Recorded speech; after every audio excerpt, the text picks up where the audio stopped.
আসসালামু আলাইকুম বন্ধুরা, এই ভিডিও ক্লিপটিতে আপনাদের প্রত্যেককে জানাচ্ছি আন্তরিক অভিনন্দন। এই ভিডিও ক্লিপটিতে আমরা জগন্নাথ ইউনিভার্সিটির অ্যাডমিশন টেস্ট ইউনিট ডি এর 2024-25 সেশনের ইংলিশ প্রশ্নগুলির ব্যাখ্যা বিশ্লেষণ সহ সমাধান আপনাদের সামনে উপস্থাপন করতে চলেছি। তো চলুন বন্ধুরা, শুরু করা যাক।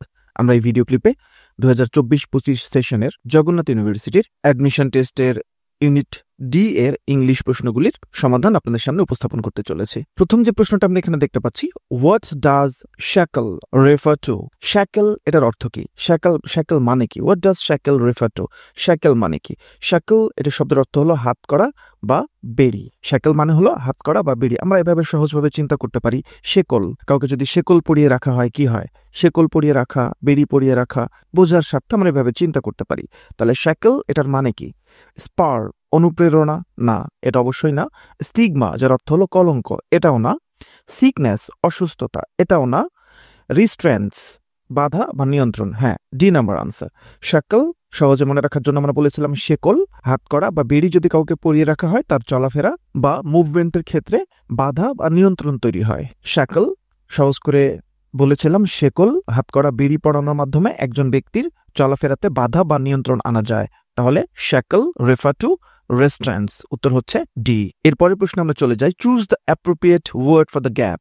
The person who has committed sass and dash crime must be strongly punished. বলা হচ্ছে কোন একজন ব্যক্তি যে এরকমের একটা অপরাধ করেছে অবশ্যই তার শাস্তি পাওয়া উচিত। কেমন অপরাধ? Dash crime. কেমন অপরাধ? তো কেমন অপরাধ করা ব্যক্তিকে সাধারণত কঠিন শাস্তির মুখোমুখি করার কথা বলা হচ্ছে। স্ট্রংলি পানিশড, কঠিন শাস্তি দিতে হবে, তাকে কঠিন শাস্তি দেওয়ার কথা বলা হচ্ছে। তাহলে সেই ক্রাইমটা কেমন হতে পারে? আনচ্যারিটেবল সহানুভূতি শূন্য, অ্যাবোমিনাবল জঘন্য, আনওয়ার্দি মূল্যহীন, ইনজুরিয়াস ক্ষতিকর আঘাতদায়ক। কোনটা হতে পারে? আসলে এটা সঠিক উত্তর হচ্ছে বি নাম্বার, জঘন্য মারাত্মক। তাহলে যারা জঘন্য অপরাধ করে, মারাত্মক অপরাধ করে, অ্যাবোমিনাবল ক্রাইম করে তাদেরকে আসলে স্ট্রংলি পানিশড হওয়া উচিত, তাদেরই আসলে স্ট্রংলি পানিশড হওয়া উচিত। এরপরের প্রশ্নে আমরা চলে যাই। Choose the appropriate preposition for the gap. He has a great apathy dash his studies. Apathy উদাসীনতা, কৌতূহল শূন্যতা। তো কৌতূহল শূন্যতা বোঝানোর ক্ষেত্রে অ্যাপাথি এটার সাথে আসলে টুয়ার্ডস ব্যবহার করা হয়। কি ব্যবহার করা হয়? Towards. He has a great apathy towards his studies, মানে তার পড়াশোনার ব্যাপারে তার আসলে আগ্রহ নাই, কৌতূহল শূন্যতা রয়েছে, উদাসীনতা রয়েছে, এমনটা বোঝাচ্ছে এখানে। তাহলে তিনের উত্তর হচ্ছে এ, টুয়ার্ডস। এরপরের প্রশ্নটা আমরা খেয়াল করি। শুরুতে একটু বলে নেই, আমি এই প্রশ্নগুলো যখন কালেক্ট করছিলাম তখন যে সোর্স থেকে কালেক্ট করেছি সেই সোর্সের প্রশ্নটা যেভাবে আছে বা ছিল আমি সেভাবেই আপনাদের সামনে উপস্থাপন করছি। প্রশ্নে ছিল হুইচ সেন্টেন্স ইজ ইনকারেক্ট। কোন সেন্টেন্সটা ইনকারেক্ট? নিচে যে কটা সেন্টেন্স দেওয়া হয়েছে ABCD, এটা কোনটা আসলে ইনকারেক্ট? তো আমরা একটা করে অ্যানালাইসিস করি। The world writing help for understanding the spirit of July revolution. এখানে এ নাম্বার এই সেন্টেন্সটাতে প্রবলেম আছে। আসলে এখানে প্রশ্নটাতে সমস্যা আছে, টোটাল প্রশ্নে একটু সমস্যা আছে, এর জন্য আমি একটু বিস্তারিত আলোচনা করছি। দ্য ওয়ার্ল্ড রাইটিং এটা হলো সাবজেক্ট, এটা একটা সিঙ্গুলার সাবজেক্ট। তো সিঙ্গুলার হলে অবশ্যই এখানে এটা যদি প্রেজেন্ট ইনডিফিনিট টেন্সে প্রকাশ করতে চাই তাহলে এখানে হেল্পস হতো, তাই না? তাহলে এখানে সাবজেক্ট আর ভার্বের এগ্রিমেন্ট গত সমস্যা আছে, তার মানে এ নাম্বার এটা ভুল আছে। এরপরে বলছে দ্য ওয়াল রাইটিং হেল্পিং, এরকম কি হয়?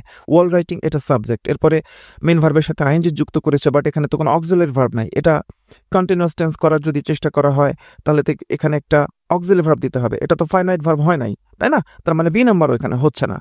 আবার C number, the wall writing helping understand the spirit, একই রকম ছিল, পার্থক্য হচ্ছে the wall writing helping understanding, আর নিচে সি নাম্বারে হয়েছে the wall writing helping understand, একই। এখানে আসলে ফাইনাইট ভার্ব নেই, বি এবং সিতে আসলে ফাইনাইট ভার্ব নাই, তার মানে এও ভুল, বিও ভুল, সি নাম্বারটাও ভুল। ডি নাম্বার কি বলা হচ্ছে? The world writing helps in understanding the spirit of July revolution, এটা আসলে সঠিক অ্যান্সার। এই বাক্যটা সঠিক বাক্য, এই বাক্যটা সঠিক অ্যান্সার না, সরি, এই বাক্যটা আসলে সঠিক বাক্য। দ্য ওয়ার্ল্ড রাইটিং এটা subject, third person singular number, present indefinite টেন্সের একটা বাক্য হওয়ার কারণে হেল্প এই মেন ভার্বটির সাথে এস যুক্ত করা হয়েছে। The world writing helps in understanding the spirit of July revolution, এই বাক্যটা সঠিক বাক্য। কিন্তু প্রশ্নে বলা হয়েছে কোন সেন্টেন্সটা ইনকারেক্ট। ABC এই তিনটা ইনকারেক্ট এবং ডি নাম্বারটা আসলে কারেক্ট। এই যে প্রশ্নের একটু সমস্যা আছে, এই বিষয়টা আপনাদের সামনে উপস্থাপন করলাম। আপনারা জানেন পরীক্ষায় ভুল থাকলে কিভাবে সেগুলো ডিল করতে হয়, আশা করি সেভাবেই আপনার পরীক্ষার উত্তরগুলো অ্যান্সার করবেন। কখনো কোনটা ছেড়ে আসতে হয় নাকি কোনটা অ্যান্সার করতে হয়, এই বিষয়গুলো আপনারা যথেষ্ট স্মার্ট, এগুলো জানেন, এগুলো নিয়ে এখানে আলোচনা করছি না, কারণ এখানে শুধু প্রশ্নগুলোরই সমাধান আমি দেওয়ার চেষ্টা করছি। এরপরের প্রশ্নে চলে যাই। There has been a sea change in cultural as well as in political economic practice since around 1972.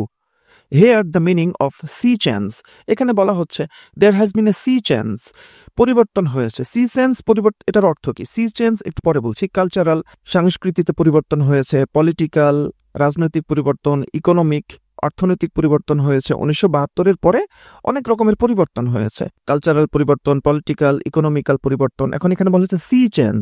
C মানে কি? সমুদ্র। চেঞ্জ মানে কি? পরিবর্তন। সমুদ্র পরিবর্তন, আসলে এটা দ্বারা বোঝাচ্ছে ব্যাপক পরিবর্তন, সমুদ্রের মতো বিশাল পরিবর্তন, অনেক পরিবর্তন, তাৎপর্যপূর্ণ পরিবর্তন। সি চেঞ্জ এটার মানে হলো অনেক পরিবর্তন। তাহলে সি চেঞ্জ মানে অনেক পরিবর্তন। কোনটা হতে পারে? Macro change in a society. Macro মানে ছোট, ছোট পরিবর্তন না, এটা হচ্ছে না। নো চেঞ্জ, পরিবর্তন হয়নি, এটাও না। এ সাবস্টেন্সিয়াল চেঞ্জ, উল্লেখযোগ্য বা ব্যাপক পরিবর্তন। সি নাম্বার, এটা সঠিক answer. A substantial change. Marine related change, marine মানে সমুদ্র সম্পর্কিত পরিবর্তন। এখানে আসলে এরকম অর্থে এটা ব্যবহার করা হয়নি। সি মানে সমুদ্র, ঠিক আছে, কিন্তু এখানে আসলে এটার অর্থ ভিন্ন। সি চেঞ্জ মানে হলো ব্যাপক পরিবর্তন, তাৎপর্যপূর্ণ পরিবর্তন, যেটার অর্থ হলো সি নাম্বার, এ সাবস্টেন্সিয়াল চেঞ্জ, ব্যাপক পরিবর্তন। তাহলে 5-এর উত্তর হলো সি। এরপরে 6 নম্বর প্রশ্নটা আমরা খেয়াল করি। Which of the following sentences uses an adverb of frequency? 4টা সেন্টেন্স দেওয়া হয়েছে, কোনটাতে অ্যাডভার্ব অফ ফ্রিকোয়েন্সি ব্যবহার করা হয়েছে? অ্যাডভার্ব অফ ফ্রিকোয়েন্সি মানে কি? ফ্রিকোয়েন্সি মানে হলো কোনো ঘটনা ঠিক কতবার ঘটে। ফ্রিকোয়েন্সি, এই ফ্রিকোয়েন্সি আমরা বলি না ফ্রিকোয়েন্ট। ফ্রিকোয়েন্সি মানে কোনো ঘটনা ঠিক কতবার ঘটে, কোনো ঘটনা ঘটার সংখ্যা কতবার ঘটে, সেটা 1 বার, 2 বার, 5 বার, 10 বার, নাকি একবারও ঘটে না, নাকি মাঝে মাঝে ঘটে, এরকম একটা সংখ্যাকে বোঝাচ্ছে, যেটা কোনো ঘটনা ঘটার সংখ্যাকে ইন্ডিকেট করে, সেটাকে আমরা বলি adverb of frequency. I will meet you tomorrow, আমি তোমার সাথে আগামীকাল সাক্ষাৎ করব। টুমরো এখানে অ্যাডভার্ব, এটা ফ্রিকোয়েন্সি না। She is reading a novel now, now এটাও এক ধরনের অ্যাডভার্ব, বাট এখানে এটা অ্যাডভার্ব অফ ফ্রিকোয়েন্সি না। He rarely visits his grandparents, এখানে রিয়ারলি এটা হলো সঠিক অ্যান্সার। রিয়ারলিটা হলো অ্যাডভার্ব অফ ফ্রিকোয়েন্সি, মানে he rarely visits his grandparents, সে তার দাদা দাদির সাথে দেখা করে না বললেই চলে। দেখা করা, সে তার দাদা দাদির সঙ্গে দেখা করে, কতবার দেখা করে? করে না, মানে নেগেটিভ। উত্তরটা হলো, সংখ্যাটা হলো 0, অলমোস্ট 0, প্রায় 0। রিয়ারলি এটা হলো adverb of frequency. She quickly finished her homework, এখানে কুইকলি এটা হলো কি? এটা আসলে অ্যাডভার্ব অফ ফ্রিকোয়েন্সি না, এটা হলো অ্যাডভার্ব অফ ম্যানার। তাহলে অ্যাডভার্বের ধারণাগুলো পেতে হবে। প্রাসঙ্গিক বলে রাখি, যাদের ইংরেজি গ্রামারের ফাউন্ডেশন স্ট্রং না, দুর্বল, তারা আমাদের ইংলিশ মেলার ওয়েব প্ল্যাটফর্মে যেয়ে সেখানে খুবই সুলভ মূল্যে অনলাইন কোর্স আছে, আমাদের প্রচুর ভিডিও আছে। বাংলাদেশের যে কোনো অনলাইন এডুকেশন প্ল্যাটফর্মের তুলনায় সর্বোচ্চ সংখ্যক ভিডিও ক্লিপ আছে, কন্টেন্টস রয়েছে, লাইভ ক্লাস আপনারা পাবেন। সেখান থেকে আমাদের কোর্সগুলো এনরোল করে আপনারা চাইলে আপনাদের ইংরেজির সমস্যাগুলো সমাধানের জন্য যুক্ত হতে পারেন। তাহলে which of the following sentences uses an adverb of frequency? এর সঠিক উত্তর হচ্ছে C number, he rarely visits his grandparents. এরপরে 7 নম্বর প্রসঙ্গে আমরা খেয়াল করি। Give the correct passive form of, passive করতে হবে কোনটা? My teacher embodies all the good qualities, আমার শিক্ষক সমস্ত ভালো গুণাগুলি উনার মধ্যে আছেন। এমবডিজ কারো ভেতরে থাকা, আয়ত্ত করা, যুক্ত করা, এরকম একটা অর্থ নিচ্ছে। My teacher embodies all the good qualities, এটা প্যাসিভ করতে হবে। তো প্যাসিভ করতে গেলে আমরা জানি কি করতে হয়, অবজেক্টকে সামনে নিতে হয়। তাহলে অল দ্য গুড কোয়ালিটিস, এটা অবজেক্ট, এটাকে আমরা সামনে নিতে পারি। এরপরে এটা কন্টেন্স, এটা কন্টেন্স, প্রেজেন্ট ইনডিফিনিট টেন্সের একটা বাক্য। তো প্রেজেন্ট ইনডিফিনিট টেন্সের প্যাসিভ করতে গেলে কি করতে হয়? অক্সিলারি ভার্ব হিসেবে ইজ আর এম ব্যবহার করতে হয়। অল দ্য গুড কোয়ালিটিস, এটা যেহেতু প্লুরাল, তাহলে এটার সাথে আর ব্যবহার করতে হবে, তাই না? All the good qualities are, all the good qualities are, all the good qualities are, all the good qualities are, সব জায়গায় ঠিক আছে এখানে। এরপরে যে ভার্বটা ব্যবহার করা হয়েছে সেটা 3 নম্বর ফর্ম, এমবডিজ, এটা এমবডি, EMBODY, এমবডি, এটা ছিল মূল ভার্ব, এটার 3 নম্বর হলো এমবডিড, এটা এমবডিড, এটা 3 নম্বর। সব জায়গায় কিন্তু ঠিকই আছে। প্রবলেম হয়েছে এখানে প্রিপোজিশনের ব্যবহারে। এখানে টু ব্যবহার করব, অন ব্যবহার করব, ইন ব্যবহার করব, নাকি বাই ব্যবহার করব। যারা আসলে আমরা মনে করি যে প্যাসিভ করতে গেলে সব ক্ষেত্রেই বাই লাগে, তারা আসলে বিপদের মধ্যে থাকবে। এখানে আসলে বাই ব্যবহার করা যাবে না।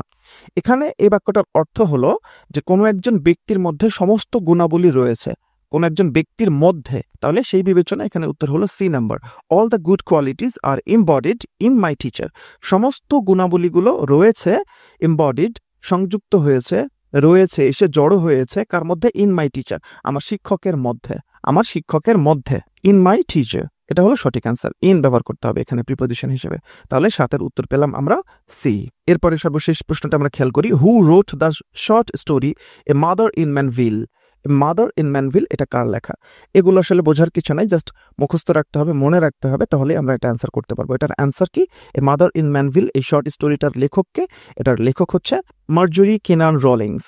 মার্জরি কিনান রলিংস। ডিএইচ লরেন্স এটার লেখক না। উইলিয়াম সমারসেট মম উনিও এটা লেখেননি। আর্নেস্ট হেমিংওয়ে উনিও এটা লেখেননি। তাহলে মাদার ইন ম্যানভিল এই শর্ট স্টোরিটার লেখক হচ্ছে মার্জরি কিনান রলিংস। এটা মুখস্থ রাখতে হবে। বন্ধুরা ছোট্ট করে বলি, সেটা হলো যাদের গ্রামারের ফাউন্ডেশনে প্রবলেম আছে তারা ইংলিশ মেলার ওয়েব প্ল্যাটফর্মের সুলভ মূল্যে কোর্সগুলো এনরোল করতে পারেন এবং আপনার ইংরেজির দক্ষতাকে উন্নত করতে পারেন। সবাইকে অসংখ্য ধন্যবাদ।